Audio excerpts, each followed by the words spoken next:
Bon, la FOA est une association de fonctionnaires francophones qui travaillent dans les organisations internationales. Et elle a été créée pour rassembler des convergences d'initiatives qui correspondent vraiment à l'esprit de la francophonie. On a créé ça en 2008 en fait, parce qu'on avait eu des expériences qui étaient plus locales, notamment des expériences avec des fonctionnaires français.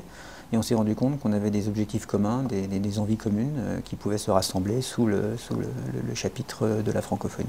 Donc voilà, c'est une association mondiale qui touche toutes les organisations internationales du monde donc, et qui essaye de faire revivre au sein de nos organisations la diversité linguistique et surtout la diversité des outils qui est une résultante directe de la diversité linguistique.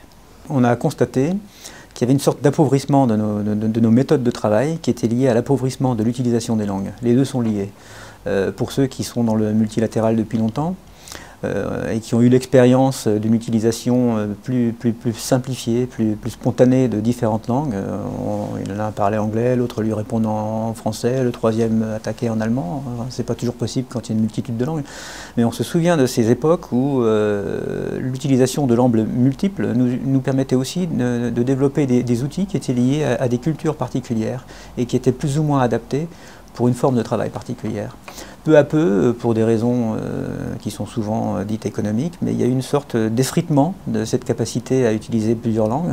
On a commencé à vouloir aller au plus rapide, un peu la dictature de l'urgence, et aussi la dictature du budget.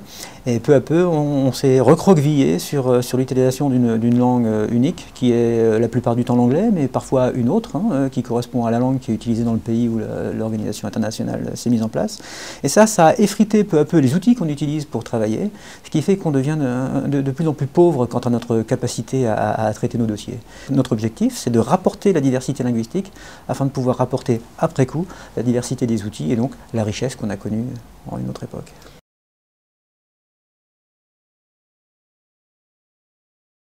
Pas du tout, c'est exactement le contraire. En fait, je pense que c'est une quête moderne. Si on considère les organisations internationales comme des laboratoires qui sont représentatifs de la société civile, je pense que tout le monde constate en ce moment qu'il y a une sorte de rétraction. Ce qui hier pouvait être perçu comme un enrichissement de la différence commence à être vu maintenant comme un inconvénient de la différence.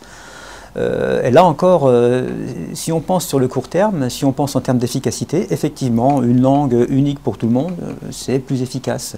Si on pense sur un terme un peu plus long, que tout le monde soit capable d'utiliser une langue unique, mais que tout le monde soit capable de comprendre et d'utiliser une, deux, trois, quatre ou cinq autres langues, et que ce système puisse être fait de façon spontanée parce qu'il fait partie des habitus d'une organisation internationale, c'est un enrichissement réel qui est en fait excessivement moderne par rapport aux problèmes qu'on rencontre maintenant dans les organisations internationales, mais également dans les sociétés civiles qui les ont composées.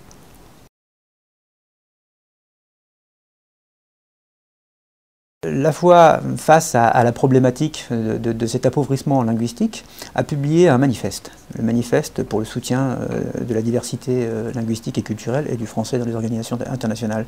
Dans ce manifeste, on s'adresse à tous les acteurs. Alors il y a 4 types d'acteurs qui peuvent signer le manifeste. En fait, il y a un 5e, parce qu'on a aussi ouvert la signature du manifeste aux gens qui ne sont pas dans les organisations internationales, mais qui se retrouvent dans la francophonie et dans les valeurs de la francophonie. Ils peuvent le signer, ils seront traités à part, mais on pourra dire que dans la société civile, il y a aussi des gens qui veulent qu'on agisse d'une certaine façon. Le premier acteur visé, évidemment, c'est nous. Les fonctionnaires internationaux francophones. Ils s'engagent aussi souvent que possible à utiliser la langue française dans ses activités professionnelles, à stimuler les activités dans différentes langues et essayer, dans la mesure du possible, de faire rentrer dans l'organisation internationale, dans ses prérogatives professionnelles, elles peuvent être multiples, des outils qui ne soient pas des outils systématiquement liés à l'anglais et à la culture anglo-saxonne. Il prend cet engagement, c'est-à-dire que chaque fonctionnaire qui signe le papier s'engage à tenter de faire ça. Bien sûr, on ne va pas être dogmatique, ça ne va pas être le québécois, le français, le belge ou n'importe quel francophone qui va décider qu'à partir de maintenant il ne va plus parler anglais, mais dans un grand nombre de cas, il est possible de faire. Donc pour les fonctionnaires, c'est ça. Aussi souvent que possible, ramener la valeur de la diversité dans les activités professionnelles. Pour le second, l'acteur de haut niveau, c'est-à-dire les francophones qui bien souvent sont tout en haut des organisations internationales parce que les pays les ont aidés à s'y trouver.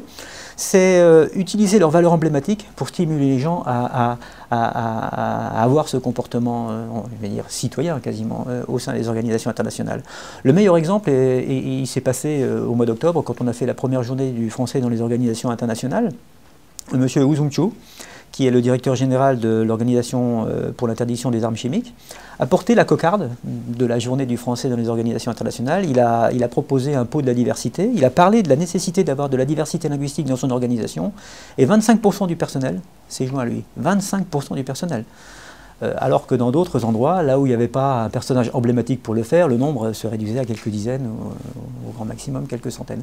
Donc il y a une action particulière qui est emblématique, que les gens de haut niveau, les francophones de haut niveau dans les organisations internationales se doivent d'avoir. Le troisième acteur, ce sont les États.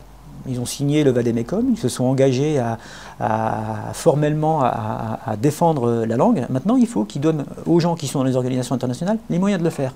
Il faut qu'ils aident notre association à stimuler des rencontres, à amener les gens à comprendre qu'ils ne sont pas isolés, parce que beaucoup des fonctionnaires internationaux, par exemple, qui se sont inscrits pour participer à la journée du français dans les OI, quand on leur a demandé leur retour, ils ont dit « Moi, j'étais tout seul, j'étais isolé, ça n'intéresse personne, les États ne me soutiennent pas, alors voilà, j'ai porté ma cocarde, mais j'avais l'impression d'être légèrement ridicule. » Si les grands acteurs des pays de la francophonie commencent à passer le message, si eux aussi s'y retrouvent, peut-être même s'ils portent la cocarde le jour même, ça sera un message fort à envoyer aux fonctionnaires et qui va les aider à faire les choses proprement. Enfin, le dernier, c'est le niveau supra, en tout cas c'est comme ça que je le nommerai, l'APF, qui, de par son rôle, a une valeur emblématique considérable et qui a un réseau considérable qui devrait être utilisé et utilisable pour pouvoir stimuler ces actions-là. Et bien sûr l'OIF, qui est le centre un peu qui chapeaute l'ensemble de nos activités. Voilà.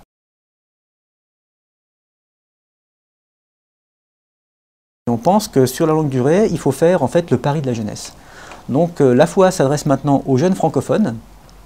Avant qu'ils rentrent dans des milieux qui vont commencer à les formater et à leur apprendre que la meilleure façon de travailler est une langue unique, on les aide, on leur explique ce que c'est que le multilatéral, on leur donne un parrain, de préférence un retraité ou quelqu'un qui a une longue expérience, qui va leur expliquer comment les choses sont et comment les choses pourraient être.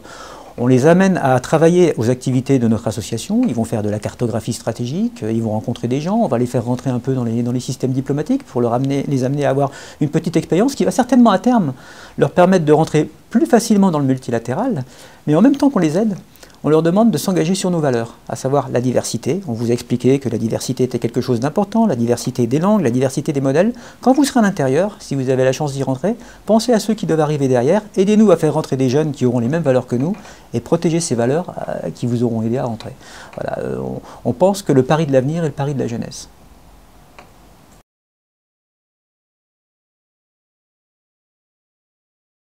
Alors la FOA est une association qui se veut très opérationnelle, donc on a une feuille de route qui est assez précise. On a envie de travailler sur le terrain, puisque c'est notre vocation, à travailler sur le terrain.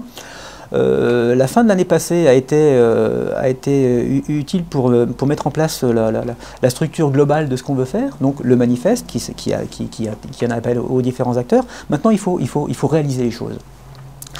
Un de nos objectifs est d'avoir le plus grand nombre de membres possible.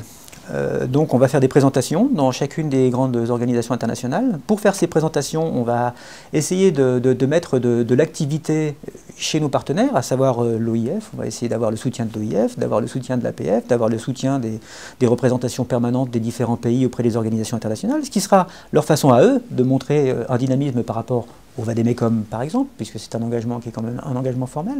Donc, le fait qu'on fasse des présentations en s'appuyant sur nos partenaires pour stimuler les présentations est une façon de mettre du dynamisme dans les actions. On va demander à tous les gens qui sont dans les organisations internationales de signer le manifeste, mais signer le manifeste c'est un engagement moral, donc cette année, dès qu'on aura signé, on s'engage moralement. On va essayer de mettre en place un système de parrainage aussi large que possible entre des jeunes qui s'inscriront à la fois pour les jeunes et qui seront en relation avec des fonctionnaires internationaux, y compris des retraités, qui sont souvent des gens qui n'ont pas forcément envie de quitter leur vie professionnelle, qui ont beaucoup à apporter et qui sont, je pense, pour l'instant un peu perdus en fait, en termes de compétences et qui vont pouvoir, a priori, ramener à nouveau les compétences sur le terrain. Donc voilà, nos grands axes sont là. Faire signer le manifeste par un maximum de gens, réussir à avoir des contacts avec les décideurs au plus haut niveau possible pour leur faire prendre conscience de la situation et nous faire aider par eux. Ils ont déjà pris des engagements, mais peut-être ça sera des engagements plus de terrain à ce niveau-là. Structurer les choses pour pouvoir aider les jeunes francophones à intégrer le multilatéral et structurer les choses pour pouvoir les aider tout en leur faisant comprendre qu'ils s'engagent en étant avec nous à défendre certaines valeurs. Voilà.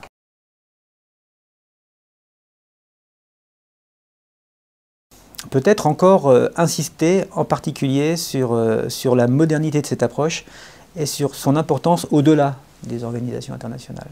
Je suis personnellement intimement convaincu que tous les maux qu'on retrouve dans la société civile, des maux pour lesquels on trouve parfois difficilement des solutions, parce que ce sont des maux qui touchent des populations vastes et qui sont donc complexes à résoudre, sont des maux qui nous touchent aussi de façon indirecte. Toutes les petites maladies qu'on peut retrouver dans des endroits que tout le monde déplore, on les retrouve aussi chez nous. Je vais vous donner un exemple opérationnel, pour le coup, à conserver ou non. Mais en Belgique, en ce moment, il y a un problème culturel entre la Flandre et la Wallonie.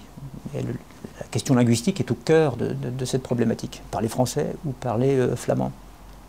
Dans les organisations internationales, nos collègues belges, wallons ou flamands, se retrouvent parfois en situation conflictuelle. Dans les jeux tactiques, dans les jeux stratégiques qui se livrent au sein des organisations internationales comme ailleurs, la relation du pays a une influence directe. Comprendre comment ça se passe dans une organisation internationale entre ces deux populations, amener ces populations à essayer de trouver des solutions peut-être originales en termes de communication, en termes de possibilités d'évolution autour de ce problème, c'est peut-être définir des solutions qui, à terme, peuvent être envisageables pour le pays. Et ce qui est valable pour la Belgique est valable pour tout. Je pense personnellement qu'en ce moment, sociétalement parlant, dans le monde, on sent une sorte de rétraction culturelle, je l'ai dit tout à l'heure, la peur de l'autre. Cette peur de l'autre. Hier, on voyait l'autre comme une richesse potentielle, on commence à le voir aujourd'hui comme un danger potentiel, parce que la crise économique est passée par là et que ce danger commence à s'exprimer. Je pense que peut-être les organisations internationales sont des lieux où toutes ces nationalités sont rassemblées, où on peut peut-être modéliser ne serait-ce qu'un petit peu, des solutions potentielles qui pourraient aider la société à passer un moment qui est peut-être un peu difficile en ce moment. C'est ma conviction personnelle et profonde.